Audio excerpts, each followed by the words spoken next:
Olá pessoal, bom dia, tudo bem? Estamos ao vivo aqui da praia de Tramandaí, litoral gaúcho, em mais um programa Um Caminho para Si Mesmo. Esperar o pessoal entrar, o pessoal começar a dar um oi, e nós hoje vamos tratar de ordem de pertencimento e adoção. Eu até coloquei nas minhas redes sociais agora, principalmente nos grupos de Facebook e de WhatsApp, umas perguntas, né? Um tanto quanto provocativas, que muitas pessoas falam, né? Tem o costume de falar. Meu sangue até mosquito tem. Pai e mãe é quem cria. E por aí vai, né? Várias frases que a gente vê o pessoal falando por aí. Será que é assim mesmo? Será que não tem nenhuma ligação a não ser o cuidado que a gente tem com os pais? Quem acompanha o programa, quem conhece constelação familiar, quem estuda a constelação familiar sabe que sim, que nós temos uma conexão com os nossos pais e ancestrais que não é só pelo cuidado, pelo carinho, e de que modo que isso afeta um processo de adoção, né? Como que a ordem do pertencimento altera a minha relação como pai adotante ou filho adotado. E é sobre isso que a gente vai falar hoje no programa e tirar algumas dúvidas. É um assunto um tanto quanto polêmico, é um assunto que na constelação familiar a gente trata com digamos, com uma parcimônia muito forte, com muito cuidado, porque é um assunto que tem um campo para se trabalhar bem complexo, né? Muitas pessoas não entendem muito bem a linguagem da constelação familiar sobre a adoção, costumam tirar julgamentos precipitados sobre o olhar sistêmico sobre a adoção. Então aqui a gente vai tentar explicar um pouco mais a miúde, né, nessa uma hora que a gente tem de programa. Quero dar um oi para minha mãe. Oi mãe, tudo bem? Obrigado por ter vindo de novo. É presença quase constante aí nas lives da segunda-feira.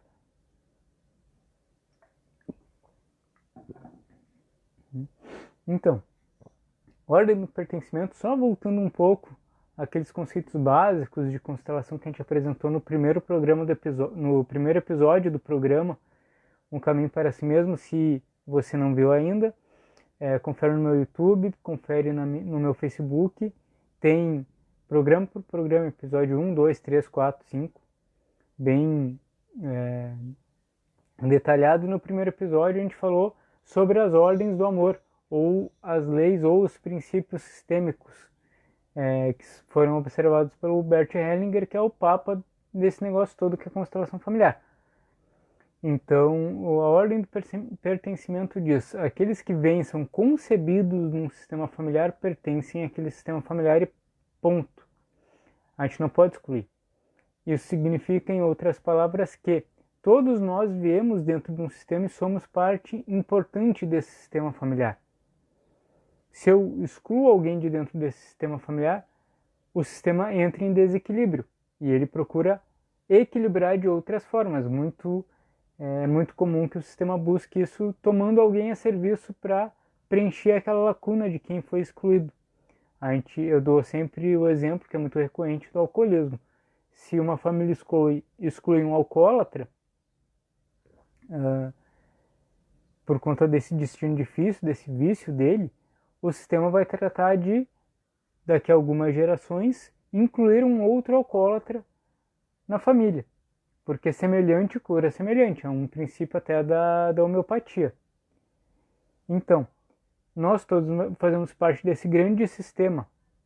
E se alguém é excluído desse sistema sem que seja honrado ou visto, ou que aquele sistema seja, digamos, lembrado, há um desequilíbrio.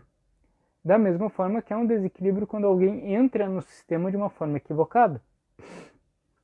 Então, a adoção, o processo de adoção, é tal como eu estava vendo Carlos Frois falando sobre isso tempos atrás, e ele é um psicólogo, ele também é facilitador em constelações familiares de São Paulo, e eu gostei muito desse exemplo que ele deu. É como se eu tivesse um relógio cheio de engrenagens. Eu tiro uma engrenagem desse relógio para colocar em outro relógio. esse relógio que ficou sem engrenagem não vai funcionar direito. E é mais ou menos assim que acontece na adoção. A gente tira um membro de uma família e coloca em uma outra família. Isso em si não é algo que há um problema na adoção em si. O problema é como que a adoção acontece, como que eu faço essa adoção, como que eu encaro e lido com esse processo de adoção. Porque quando se adota uma criança, se adota todo um sistema ao qual ela pertence. Não se adota apenas aquela pessoinha, né? Se adota tudo que vem atrás dela, todos os sobrenomes que vêm atrás dela. E não adianta a gente ir no cartório de registro civil e trocar o primeiro nome e o sobrenome da criança. Dentro dela, dentro do inconsciente dela, carrega todos os emaranhados da família dela. Todos. A Isabela Couto, que é uma outra colega consteladora que eu gosto muito de acompanhar, ela diz, né? Todos os sobrenomes que vieram antes da gente, muito mais do que aqueles que estão no cartório, nos acompanham. Então eu, por exemplo, né, meu sobrenome é Oliveira Lima, mas eu tenho Silva, eu tenho Borges, eu tenho Potters, eu tenho vários sobrenomes que vêm atrás de mim. E eu faço parte de tudo isso. Né? Eu carrego tudo isso dentro desse meu ser que é hoje o Gustavo. Então, adotando uma criança, se adota não apenas, né, alguém que está precisando de carinho, de ajuda, de afeto, que foi, entre aspas, abandonado, mas sim nós adotamos toda uma família. Então nós colocamos dentro da nossa casa como adotantes, como pais adotantes, uma família inteira dentro daquela criança. E aquela criança que vem de um sistema, e pode ser um recém-nascido até, mas ela vem de um sistema, então dentro do inconsciente dela, dentro disso que a gente chama na constelação familiar de campo mórfico, né? O campo mórfico dela que envolve ela, né? Está acostumado e está familiarizado já com aquele outro sistema de origem. E a criança, com certeza, mesmo se não for dito para ela que ela é adotada, mesmo que não for esclarecido isso para ela, a criança ela vai sentir, pode ser nos primeiros meses, anos ou depois de adulto, vai sentir que ela tem algo diferente em relação àqueles que vêm naquele local, que estão naquele local, que estão naquela família, né? Que estão naquele locus que é a família. Então, geralmente, muitos problemas e a maioria das adoções acarreta problemas, né? Que são revoltas do adotado, da criança adotada na juventude, na infância. Muito é porque a alma da criança não se reconhece naquele local. Porque ela sente que ela pertence a um outro local e ali ela é uma estranha. Então por isso que a adoção é um processo muito, muito delicado. Gostaria de dar bom dia para Giana. Oi Giana, tudo bem? Obrigado por vir. Giana, grande amiga também. Denise, oi Dê, tudo bem? Obrigado por vir, sempre assistindo a gente. É uma honra ter vocês aqui. A gente está falando hoje de adoção e pertencimento. Ordem do pertencimento e adoção. Então, a gente tem que tomar esse cuidado. Quem for pai ou mãe e deseja adotar uma criança, né, ou ainda não é pai, não é mãe, quer ser pai e mãe por meio da adoção, tem que tomar muito esse cuidado. E infelizmente nós vemos que nos lares adotivos tem há muita história e tem muitas crianças que elas vão de lar em lar, e elas são devolvidas como se fossem coisas, como se a gente pudesse devolver essa criança. Ah, não gostei, me deu problema, vou devolver. E são devolvidas para lares, para casas de adoção, aliás, são devolvidas para orfanatos dos quais elas saíram, porque não houve, né, não bateu a família adotiva com a criança, né, a família adotante com a criança, melhor dizendo.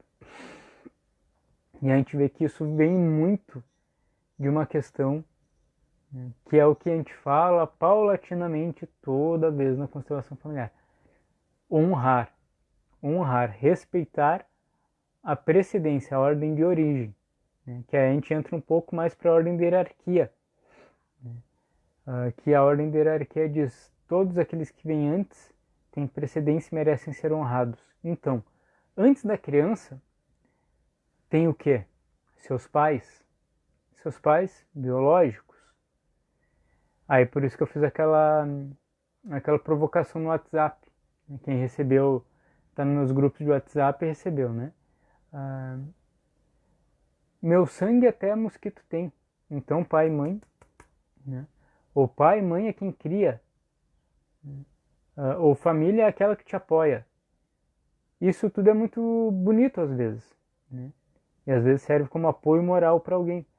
Mas a gente vê que na verdade, quem nós somos advém da nossa família biológica, da nossa família de origem. E pai e mãe é pai e mãe biológico, ponto. Não tem muito que a gente queria discutir, porque eu sou 50% um, 50% outro. Ah, Gustavo, e um amigo meu uma vez me disse, né? Ah, Gustavo, mas isso é só geneticamente, né? O resto tudo não importa. Aí eu brinquei, geneticamente, psicologicamente, emocionalmente, mentalmente, você querendo mente ou não querendo mente, né? Sofrendo ou não. A gente é 50% pai, 50% mãe. Imagina o efeito na alma de uma criança que foi adotada e que ela já tem esse vínculo de amor interrompido em relação a pai e mãe, que são os pais biológicos, os pais verdadeiros, a quem a criança realmente pertence, no sentido de ordem do pertencimento, a origem dela. Imagina se por qualquer motivo, independente de qual for o motivo, ela tenha ido parar num orfanato, ou os pais não puderam cuidar e então deram, né? Porque era muito comum, hoje eu não sei se é muito comum, mas eu sei que antigamente era muito comum dar as crianças para outras famílias criarem por conta da falta de possibilidade da família de origem. Então imagina na alma dessa criança, ela pode até nunca vir a saber que é adotada, ou melhor, quando sabe que é adotada, os pais adotantes falarem, não, porque tu vê, tua mãe te abandonou no lixo, né? Teu pai é um drogado. Qual o efeito que isso causa na alma da criança? É um efeito devastador. A criança já se sentia mal por se sentir internamente abandonada. E vem alguém e diz, olha, você não pode amar seus pais, você não pode tentar nutrir um sentimento de carinho por eles, porque eles são monstros. Bom, se os meus pais são monstros, eu sou o quê? Um monstrinho. E isso é verdade. Então a grande parte dos casos de adoção que não dá muito certo é porque não se honra a família do adotado. Ah, mas eu não falo isso para ele, para o meu filho adotivo. Eu falo para ele que os pais dele não puderam cuidar dele, que a mãe dele realmente, sei lá, era viciada ou era muito pobre, alguma coisa assim. E eu falo coisas bonitinhas, mas não adianta só falar coisas bonitinhas, eu tenho que ter a postura interna. Constelação familiar a gente trata primordialmente de postura interna. Eu tenho que ter essa postura interna de reverenciar os pais daquela criança, porque foram esses pais que me deram a oportunidade de cuidar dessa criança. Porque essa criança veio através deles, porque essa criança ela é 50% pai, 50% a mãe. Se eu não honro, se eu não amo dentro de mim, se eu não dou um espaço no meu coração, se eu não tomo pai e mãe dessa criança, eu nunca vou tomar essa criança, nunca vou ter respeito por essa criança. É um exercício muito bacana que a gente propõe para crianças que foram adotadas, ou crianças que não conheceram seus pais, que foram criados em orfanato, alguma coisa assim. Quando a criança ela pensa, né, poxa, eu não sei quem é meu pai, não sei quem é minha mãe, coloca a criança na frente de um espelho. Pede para ela olhar para si mesma, para os seus próprios olhos. E diz, olha, como é bonita essa criança, como você é bonito, olha só como seus olhos são castanhos, são bonitos, como seu cabelo encaracolado é bonito, como seu sorriso é bonito. E esse é o sorriso que vem do seu pai. Ou esse é o olho que vem da sua mãe. Você pode nunca ter conhecido os pais biológicos dessa criança. Mas quando a criança sente dentro de si que ela é amada porque os pais dela são assim, os pais biológicos dela são assim dentro dela ela pode amar os pais dela dentro dela, independentemente do que tenha acontecido, se abandonou numa lata de lixo, se o pai está na cadeia, se a mãe é viciada, independente. A criança precisa amar pai e mãe dentro dela para se desenvolver de forma saudável. Porque uma criança que não se permite amar os pais biológicos, ela não se permite se amar. E ela vai crescer com uma culpa enorme dentro dela. Porque ela vai ter essa vontade, esse instinto de amar pai e mãe.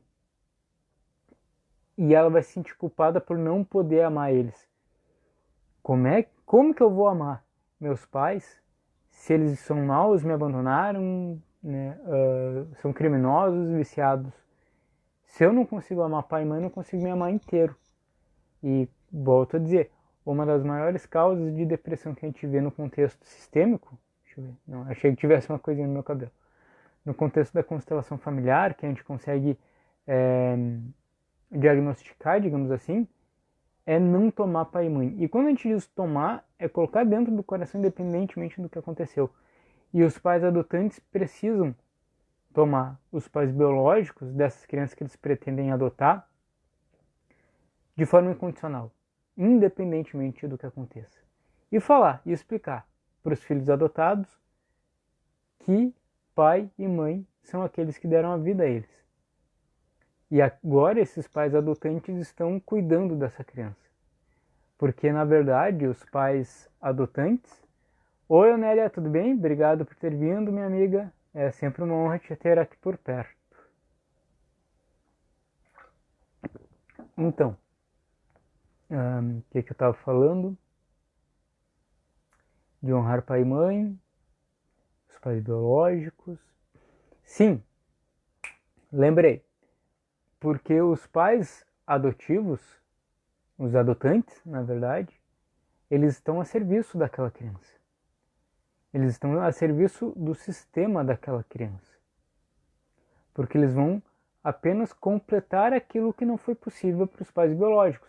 Eles vão dar educação, alimentação, levar para a vida, né, essa criança, completando aquilo que não foi possível para os pais biológicos. E essa é a postura ideal para alguém que busca adotar uma criança. Eu estou a serviço dessa criança, eu estou a serviço do sistema daquela criança. É olhar para essa criança, dar um passo para trás, como a gente diz, né? Simbolicamente, dar esse passo para trás e olhar todo o sistema dessa criança e dizer: eu estou a serviço de vocês. Para que essa criança que carrega o legado dessa família, desse sistema, possa se desenvolver e levar também o legado de vocês e eu deixar a minha marca como cuidador. O Hellinger, ele fala muito disso. Ele fala que os pais adotivos, na verdade, eles são cuidadores da criança que é adotada. Eles não são pais. Até o Hellinger fala de uma forma bem dura, e eu concordo com ele, de que os adotantes, se denominarem pais dos adotivos, das crianças adotadas, é uma pretensão muito grande, porque eles são meros cuidadores. Pais é aqueles que dão a vida e ponto. E até a gente tem no Brasil aqui, agora pegando meu lado do advogado, né? A gente tem no Brasil... Opa! Tudo bem aí? Caiu aqui o meu tripézinho. Acidentes acontecem. Voltamos. Tudo certo aí? Tudo certo, né? Só deixar eu arrumar meu tripé. Melhor aqui. Isso aí, estamos de volta. Um pouco torto, mas estamos de volta. Ó, opa, caiu de novo. Pera aí, só ajeitar.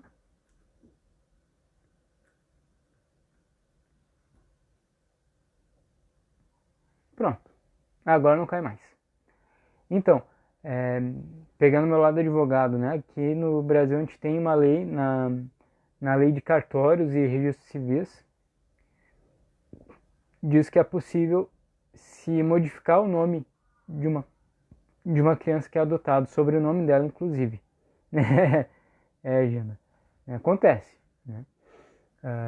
Quem sabe faz ao vivo, como diz o cara lá do domingo, né? O Faustão.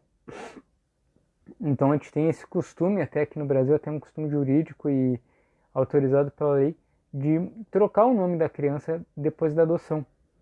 É possível trocar até o nome de batismo dela, o nome, né, que foi dado pelos pais biológicos.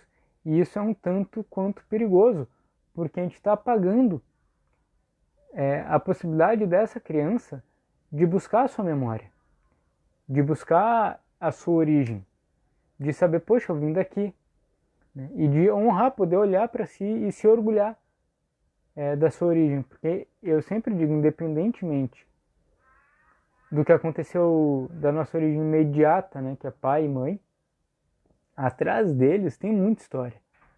Atrás de pai e mãe tem guerra, tem migração, tem viagem, tem fome, tem doença, tem pessoas que passaram de um limite que talvez a gente não conheça hoje, né?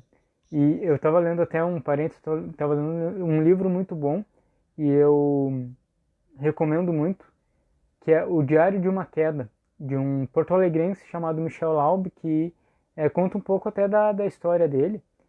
É um romance, mas que trata um pouco da história dele. E eu coloquei esse livro, tá nos meus stories, para quem quiser dar uma olhada, confere nos meus stories ou no meu feed do Facebook, Instagram, enfim. Né?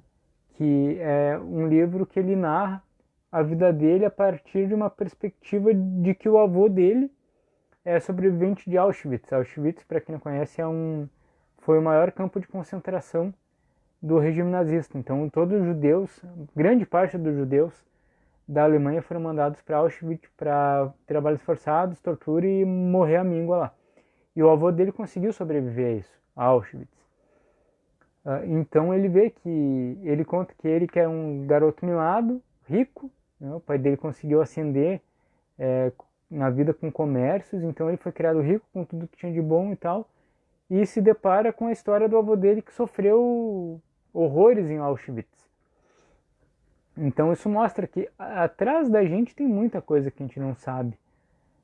E que se a gente for buscar, a gente vai se dar conta de, poxa, olha só, o que todo o meu clã, o que há dentro de mim, dentro desse meu campo mórfico, né, dentro dessa minha alma familiar, que fez eu estar aqui. Olha quanta força que vem disso. Olha que todos eles passaram para que eu estivesse aqui. Então, se a gente tem esse olhar um pouco mais isento, sistêmico, como a gente fala, olhando para o todo, a gente vai poder deixar de julgar um pouco pai e mãe, né, das nossas expectativas infantis, e vai conseguir honrar tudo aquilo que vem deles e através deles, que é a vida que a gente tem hoje. Até voltando à questão de dicas, uma outra dica que eu dou é um filme que tem na Netflix chamado Lion, que é um filme muito bom. É um filme também sobre adoção, que gira em torno o protagonista é um rapaz que é um menino que foi adotado na Índia e foi morar depois com uma família rica na Austrália, e teve tudo de bom, né? Teve carinho, educação, bens materiais e tal, mas em uma determinada fase da vida adulta dele, da juventude adulta dele, ele sente a necessidade de buscar essas origens dele. Então é um filme bem bacana sobre adoção. É um filme que a gente diz sistêmico, né? Porque tem questões que são afetas à constelação familiar e a gente indica bastante, né? Então, dicas de livro O Diário de uma Queda, do Michel Laub. Ele tem uns R$ 30, acho que está na estante virtual, ele é bem baratinho. E Lion, na Netflix. É muito bons esses conteúdos, né? Sugiro que dêem uma olhada. Então, voltando aqui para o nosso assunto, né? É isso aí, Diana. Confere lá que é bem bacana. Voltando aqui para o nosso assunto, né? A adoção e lei do pertencimento. Então a gente estava falando da postura interna dos pais adotivos, né? Dos adotantes na hora de adotar uma criança.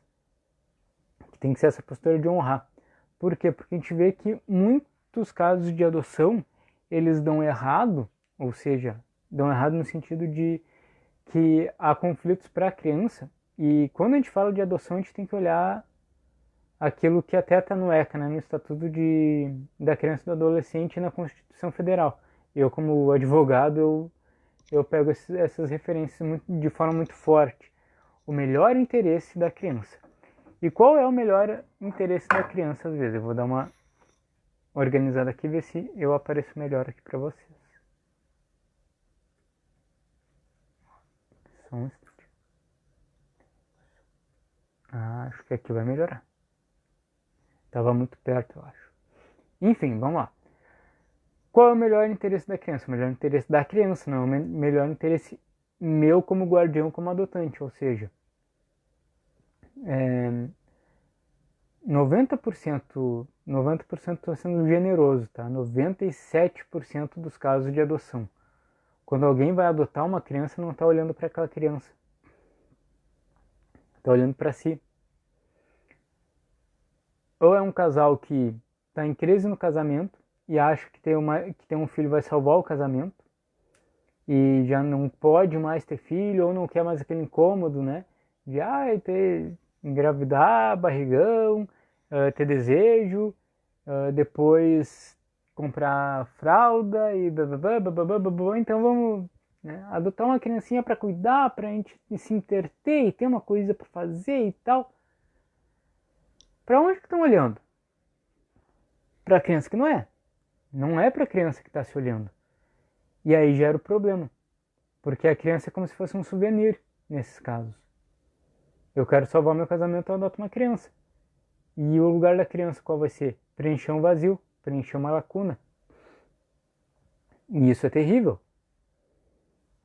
Porque é um peso muito grande para a criança salvar um casamento. Imagina, é um peso muito grande já para um filho biológico se colocar entre os pais para salvar o casamento deles, né? Quando o pai ou mãe tenta colocar o filho contra um ou outro, né? Aquela questão, olha aqui, teu pai está fazendo isso comigo, teu pai é mau, ou olha, tua mãe está fazendo isso, tua mãe é má. Isso já é um peso para a criança. Aí imagina, uma criança que sai de um sistema, sai de uma família, está ingressando numa família totalmente nova, tem que se adaptar, carregar esse peso, essa carga, é muito grande. E não é uma questão de dizer, né? Ah, mas ninguém vai dizer isso para uma criança. Não é uma questão de dizer ou não para uma criança. A criança sente. Ela sente na alma dela porque ela está sendo usada para preencher uma lacuna nesse casamento. Isso é muito pesado para a criança. Então, o casal que vai resolver seus problemas de uma forma como adultos, conversando, dialogando, se separando, que seja. Mas que resolvam os seus problemas e não tragam uma criança para tentar salvar o casamento. Colocar essa carga toda nas costas de uma criança, ainda mais depois de um processo de adoção, é como se fosse um crime, né? É como se fosse tu tirar a vida da criança. A vida da criança não tem sentido nenhum se não salvar um casamento. Uma outra questão é a criança substitutiva. Muitos casais adotam uma criança porque perderam um filho, uma criança, e não conseguem mais ter um outro filho, né, por qualquer que seja a razão, não conseguem mais ter um filho por questões biológicas, ou não querem ter um filho biológico, adotam uma criança para substituir uma criança que faleceu, morreu, ou até um filho adulto que foi viajar, né, que viajou, e a gente precisa de um filho, a gente precisa de uma criança. E isso é a tal da criança substitutiva, que a gente vê na psicologia genealógica. E isso é um outro crime, digamos assim, contra essa criança. Porque ela vai ter que carregar o peso de substituir alguém que não é ela. E o pior, geralmente alguém que já morreu. Então ela vai ter que carregar o peso de um morto. Consegue imaginar o quanto que isso é pesado para uma criança? E muitas vezes os pais, quando adotam uma criança nessa situação, dão o nome do filho que morreu. Olha o quanto que isso é bizarro, e o quanto que isso é preocupante, e o quanto que é pesado para essa criança. Eu conheço um caso, né, que não é uma questão de adoção direta, propriamente dita. Mas, numa família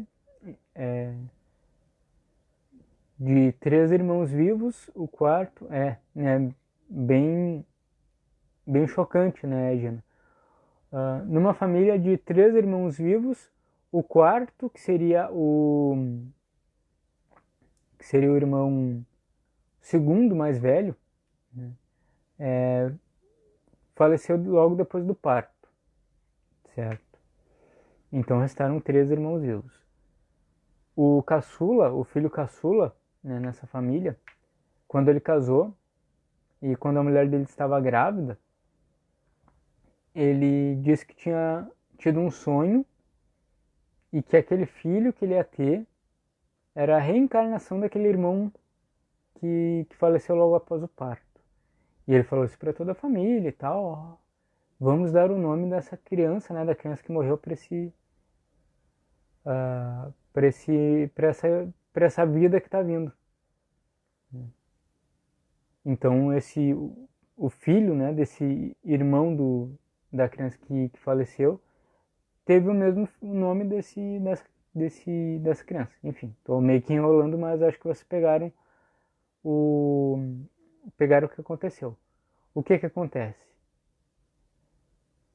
Inconscientemente ou conscientemente, não sei, foi como se a mãe, a avó desse menino que veio, tivesse adotado essa criança que veio depois.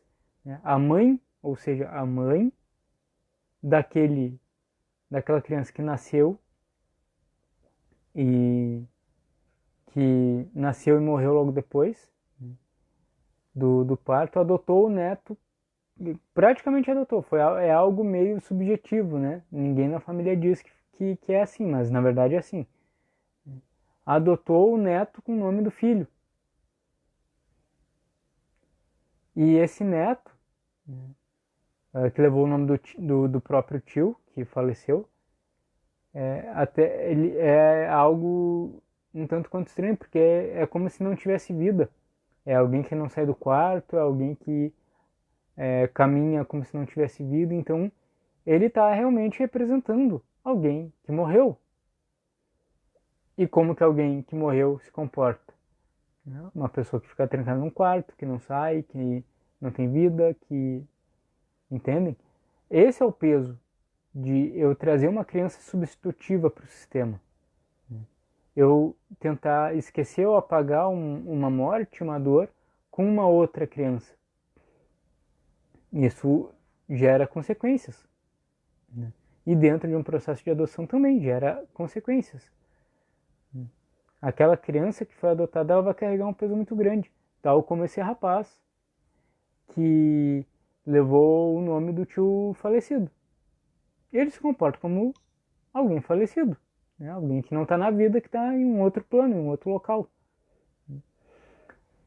E uma outra, terceira hipótese também que a gente vê que a adoção ela é utilizada como de uma forma enviesada, digamos assim, né? De uma forma não tão, digamos, clara, é quando se adota uma criança porque os pais não podem ter filhos. Ou o homem ou a mulher, ou os dois juntos, não sei, tem uma impossibilidade biológica que não podem ter filhos. Então adotam uma criança. Mas eles não adotam uma criança novamente olhando para a criança. Eles adotam uma criança olhando para si, para sua necessidade, para sua vontade de ser pai e ser mãe. Então é uma adoção que realmente não dá certo. E agora entrando um pouco no assunto relacionamento de casal, um relacionamento de casal, ele só vai dar certo, ele só vai ter sucesso quando eu olho para minha esposa ou a minha esposa olha para mim e ela aceita o jeito como eu sou, totalmente. Por exemplo, meu casamento, eu sou casado com a Suzana e a Suzana já não, digamos, não tem disposição para ter filhos. Ela já tem uma filha de um casamento dele anterior e tal, ok. Eu aceito isso. Pra mim tá bom. Pra mim tá ótimo. Ok? Eu tomo ela, né? A gente fala de novo, tomar, né? Tomar é aceitar dentro do seu coração a pessoa como ela é. E daqui a pouco a gente vai casar com alguém que não pode ter filho. E para que o casamento dê certo, a gente tem que aceitar essa pessoa do jeito que ela é. Ah, então eu quero ter filhos, mas a minha esposa ou meu marido não pode ter filhos. A melhor solução é acabar o casamento e cada um ir pro seu lado. Porque eu não estou honrando aquela pessoa, eu estou trazendo uma pessoa estranha do meu sistema, estou tirando ela do sistema dela, que é a criança adotada, tirando ela do sistema dela, colocando no meu sistema para preencher um vazio meu, ou para preencher um vazio do meu companheiro, que não me aceita como eu sou, ou da minha companheira, né? Que não me aceita como eu sou e que quer porque quer ter um filho se eu não posso ter filho. Então aquela criança ali, ela vai preencher uma lacuna, não vai se olhar para aquela criança. A postura, então, é: eu sirvo essa criança. Poxa, Gustavo, mas eu ainda assim não posso ter filho e quero adotar uma criança. Não posso ter filho e quero adotar uma criança. Ah, eu perdi um filho, mas eu quero adotar uma criança. Então, a postura certa é: você está aqui me ajudando. E eu agradeço por você estar aqui me ajudando. E eu agradeço aos seus pais por permitirem que você esteja aqui me ajudando. É uma postura humilde. Mas a gente olha para a criança como a criança, não como alguém substitutivo.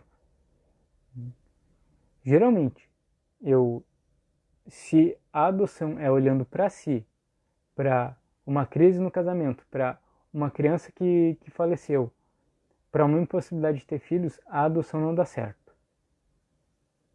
A adoção não dá certo. Então é necessária essa postura de servir. Eu estou servindo ao sistema dessa criança que eu estou adotando.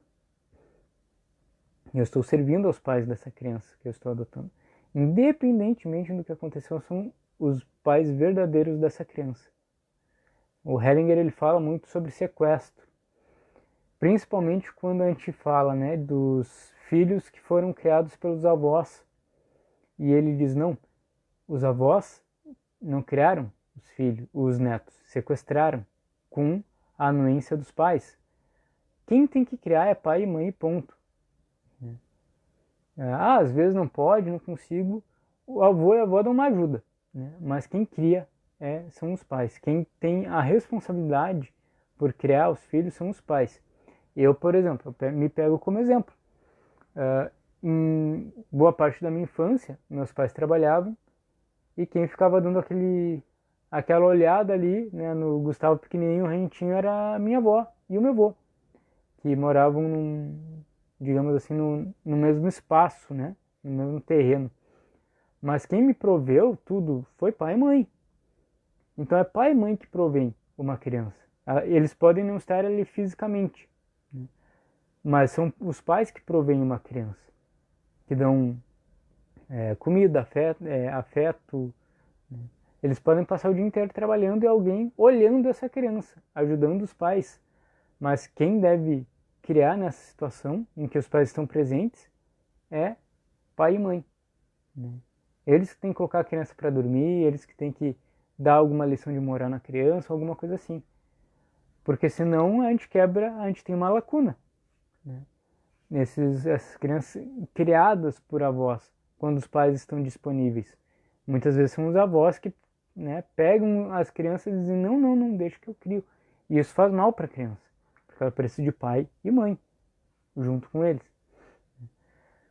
E a melhor forma, né, quando a gente vê no contexto sistêmico, a melhor forma de nós lidarmos com uma criança que, por qualquer motivo que seja, perdeu os pais ou os pais não estão disponíveis para cuidarem dessa criança, é entregar essa criança para membros do sistema, para que ela não saia do sistema dela. Entregar para o vô e para a avó, quando pai e mãe não estão presentes, ou morreram, ou o pai está preso, mãe está presa, ou teve que viajar muito para uma outra cidade, alguma coisa assim. Não é tirar do seio familiar e levar para uma família estranha. A melhor forma é que fique ou com avós, ou com tios, né? Ou com primos, enfim, dentro do sistema familiar, para que ela não saia daquele sistema familiar.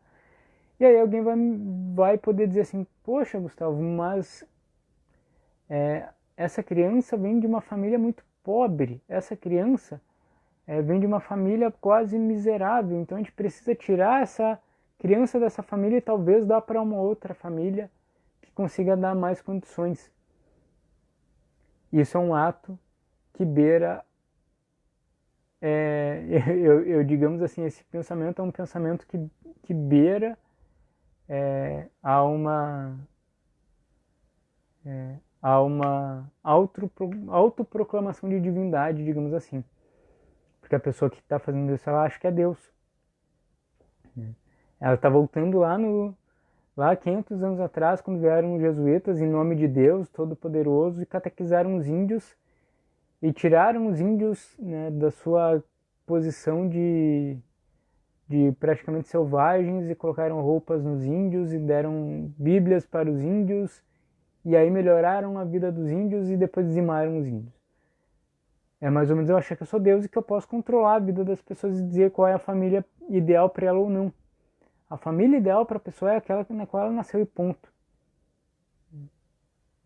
E se eu puder manter uma criança no seio familiar com aqueles que vieram, que compartilham, digamos, desse mesmo campo morfogenético, é melhor para a criança. Ah, mas talvez ela vai ter mais dificuldade. Vai ter mais dificuldade. Mas ali é o lugar da criança. E é ali onde ela pode desenvolver plenamente as suas possibilidades e suas capacidades. Claro, eu quero ajudar aquela criança, então eu ajudo a família daquela criança como um todo.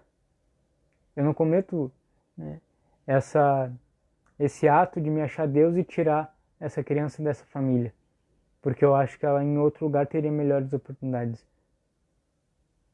Eu posso ajudar honrando essa família, não me achando superior, um salvador da pátria, mas ajudando essa família naquilo que ela precisa, naquilo que ela quer e pode receber para criar aquela criança. Então muitas vezes a gente vê que quem tenta salvar, muitas vezes eu faço um ato, né, de adoção, né, eu adoto uma criança ou eu vou trabalhar em um orfanato, eu tiro uma criança lá da Restinga, né? Quem é de Porto Alegre sabe que tem um bairro muito pobre aqui, que é a Restinga. Eu tiro uma criança lá da Restinga para entregar no colo de uma família mais abastada contra a vontade daquela família. E eu tô, né, num ato de arrogância extrema. Eu tô tentando ser um salvador. Ah, mas a minha intenção é a melhor possível. Tem aquele ditado, né? Que a gente fala bastante. De boas intenções o inferno tá cheio. Né? E é verdade isso. Né? Não interessa o que eu acho bom ou ruim. Interessa que a vida deu para essa criança, essa família. E essa família que ela vai ter na qual ela vai ter que se desenvolver. Né? Então a gente precisa olhar com muito carinho, muito amor e tomar a família dessas crianças que a gente estão em estado de adoção, estão em casas de passagem, orfanato, porque se eu não honro a família de origem dela, eu não vou honrar ela e eu vou ter problemas depois. E essa criança vai desenvolver problemas depois na sua vida adulta. Bom, pessoal, já falei demais, não teve por enquanto nenhuma pergunta. Falei bastante, estou até com sede. Se tivermos aí alguma questão, alguma pergunta, algum comentário, a gente fica à disposição. Falei tanto que a minha garrafinha d'água aqui já foi toda pro saco, já tomei toda a garrafinha. Usando esses minutos finais aqui da live, então, para a gente lembrar que dia 30 de novembro agora, num sábado, a gente tem constelação familiar em Porto Alegre.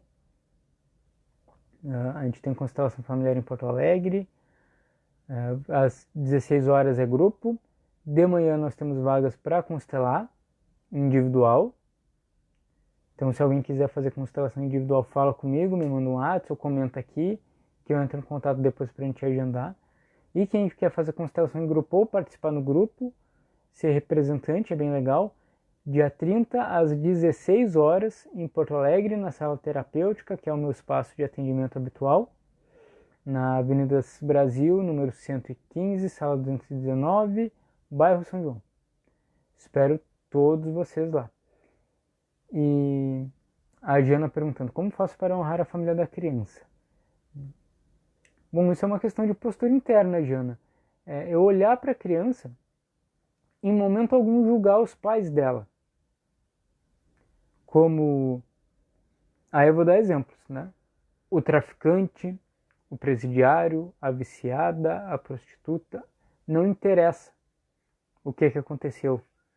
O que levou os pais dessa criança a terem que abrir mão da guarda dessa criança, né? Do cuidado dessa criança. Mas se eu olho para essa criança e tomo os pais no coração, eu digo ok, eu digo sim, os teus pais são os melhores pais, eu apenas estou cuidando de ti. Eu sou uma pessoa que estou a serviço da tua família de uma forma humilde, muito humilde. Eu honro a família da criança. E também não é uma questão de eu olhar para essa criança com um coitadismo, né? Ter peninha dessa criança, tadinha dessa criança. Essa criança não é coitadinha. Nenhum ser humano é digno de pena. Eu sempre digo isso nos grupos e nas palestras. Eu não tenho pena de ninguém, não é porque eu sou mauzão, né? Muito pelo contrário, quem me conhece sabe que eu sou meio manteiga derretida, né? Mas eu não tenho pena de ninguém porque ninguém é digno de pena. Ninguém é fraco para ser objeto de pena. A gente olha todos como iguais. E olha aquela criança sem ter pena dela. Essa criança é tão forte quanto poderia ser. Ela é tão forte quanto eu posso ser. Porque atrás dela, aí a gente fala de novo, né? Atrás dela não vem só um pai ou uma mãe que é traficante, é ladrão, é prostituta, morreu, alguma coisa assim. Atrás dela tem todo um sistema. E pessoas que lutaram muito, que sofreram muito, que brigaram muito para que essa criança estivesse aqui na minha frente hoje, para que eu pudesse dar um abraço nela e dizer um sim para ela. Então é assim que eu honro a família dessa criança. Eu tirar totalmente meu julgamento moral sobre o que aconteceu antes com essa criança e olhar ela como uma pessoa integral, filha de A e B, e que está aqui na minha frente agora para eu cuidar dela com muito amor e carinho. Né? Seria mais ou menos assim, uma postura pessoal que eu uso. Né? E uma coisa que me veio agora, né? Uma pergunta que me fizeram, então meu filho adotivo não pode nunca me chamar de pai, de mãe? Pode, né? Pode. Depois de um esclarecimento, depois que ela souber que pai e mãe, de verdade, aqueles que dão a vida, se ela sentir essa necessidade, se ela sentir esse carinho, né, essa postura de poder chegar para um adotante, né, para um pai ou para uma mãe adotante, para um cuidador, como a gente fala, né? Na verdade são cuidadores, são adotantes. E dizer, poxa, eu gostaria de te chamar de pai ou eu gostaria de te chamar de mãe, porque é um sentimento bom que eu tenho. Eu sei que eu tenho meu pai e a minha mãe, que me deram a vida, mas vocês são o pai e a mãe que me criaram. Também quero chamar vocês de pai e mãe. Ok, perfeito. Mas impor isso para a criança já não é algo saudável. Né? Ficou tranquilo, Jana? Bem explicado ou tá com alguma dúvida ainda? Né? Então, lembrando que a gente tem a nossa constelação em grupo em Porto Alegre, a próxima, dia 30, às 16 horas, em grupo. Individual tem antes disso, durante o dia e no início da tarde também, no mesmo dia 30. Sempre as ordens, Jana. E uma novidade também. Né? Nós estamos juntos aqui todas as segundas-feiras, às 10 da manhã, nessa live no Facebook, que depois ela vai se transformar num vídeo no meu YouTube. Eu vou colocar no meu YouTube, sempre todos os programas eu estou colocando. E a partir de sexta-feira, agora, dia 22, estarei participando da primeira temporada do programa, né, Terapia do Dia, que é um programa na Rádio Supersônica, uma rádio web que tem transmissão pela internet, pelo Facebook, pelo site. Às 14 horas eu vou fazer parte da primeira temporada, que são 4 programas sucessivos em que eu vou estar participando, junto com outros terapeutas de nível excelente. É um programa apresentado pelo meu amigo jornalista e professor de filosofia André Pares, e também pela minha colega e amiga terapeuta Letícia Wolff. E a gente vai falar de terapias, né? Vai ser toda sexta-feira, a partir da próxima sexta-feira, dia 22, às 14 horas. Continuem de olho nas minhas redes sociais, que eu vou colocar ali o link, o nome do pessoal que vai estar junto, que vai estar participando do programa, que vai estar sendo entrevistado, horário certinho, eu vou estar lembrando do programa para que ninguém perca, vai estar bem legal. Debate sobre terapias, desenvolvimento pessoal, crescimento. Então eu espero todos vocês nesse novo projeto. Obrigado, Diana. Nesse novo projeto radiofônico, supersônico, né, que eu estou muito feliz em participar, muito honrado pelo convite dos amigos, né, do André e da Letícia. Então eu espero todos vocês para que a gente possa bater um papo agora, né, nas ondas do rádio sobre constelação familiar e outras terapias integrativas. Vai ter bastante gente bacana falando de ressonância mórfica, EFT, TFT, Reiki. Bom, enfim, muita coisa, né? Espero vocês lá. Então, pessoal, a gente já está chegando aqui ao final da live, né? Acho que sobre adoção e pertencimento seria isso, né? Se não houverem mais perguntas, dúvidas, comentários, né, vamos encerrar por hoje, seguir a nossa semana. Não sei como que está aí na cidade onde vocês estão. Aqui em Tramandaí está muito bom tempo, está um sol bem bacana na rua, né? Só não fiz a live hoje na rua porque tinha um barulho, né, dos vizinhos ali que estavam em reforma na casa. Podia atrapalhar um pouquinho, mas espero fazer as prendas domésticas, como a gente fala aqui no sul, e depois dar um banho no mar que faz bem e revigora, né? Isso aí, boa semana, pessoal. Obrigado, Diana, para você também. Obrigado, mãe. Né? Brigadão mesmo por acompanhar. Um beijão, te amo, tô com saudade. E é isso, pessoal. Muito obrigado. Uma ótima semana a todos. Tudo de bom para vocês. Até a próxima live. Até sexta-feira no programa Terapia do Dia. E até por aí, né? Comentem, curtem, compartilhem. O conteúdo de hoje pode ser bacana para outras pessoas podem se interessar, né? E pode ser útil e de bom proveito, né, para mais pessoas. Então compartilhem, não esqueçam de compartilhar, é muito importante. Oi, Inês, tudo bem? Chegando agora. Poxa, Inês, chegando no final do programa. A gente já está encerrando aqui, mas o vídeo vai ficar no meu Facebook e depois vai para o meu YouTube. Podem conferir lá, tá? Beijão para todos, obrigado, tudo de bom, boa semana, até a próxima.